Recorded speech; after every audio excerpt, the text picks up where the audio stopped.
You may have noticed in the news over the last few days the headlines relating to Steve Jobs putting off treatment for his cancer in the belief that he might be able to cure it himself through alternative methods. Indeed, one headline on the BBC blared, "His own self-belief may have killed him." Now, if you read books written by the likes of the Chopras, and I mean Krishnan Chopra and his son Deepak Chopra, both of whom are medical doctors, there is plenty of evidence that suggests that mind can overcome matter. But like everything else in life, when faced with illness, we have to stack the cards in our favour. And that means taking into account all the options available to ensure that we are adequately treated and indeed also have the appropriate state of mind. After all, for example, some research showed earlier this year that cancer patients are far more likely to enter into remission or be cured if they do not suffer from depression. The point I really want to make in this video, or that I really want to draw out in these few moments that we have together, is that you wouldn't want to delude yourself that you are omnipotent or all-powerful. There are things that we cannot control in our lives, but there are certainly lots of things that we can influence. Very often, when I meet people for the first time, they are totally ignorant of the extent to which they can take control of their own mind.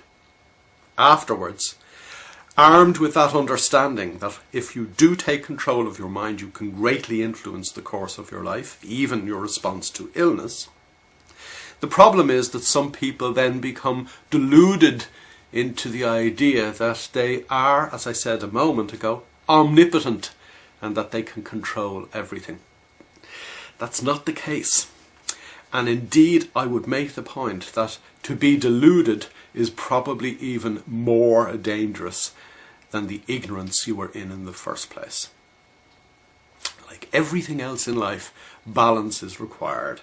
Balance between what I think I can achieve myself and balance with the forces of nature that are at work within us and all around us.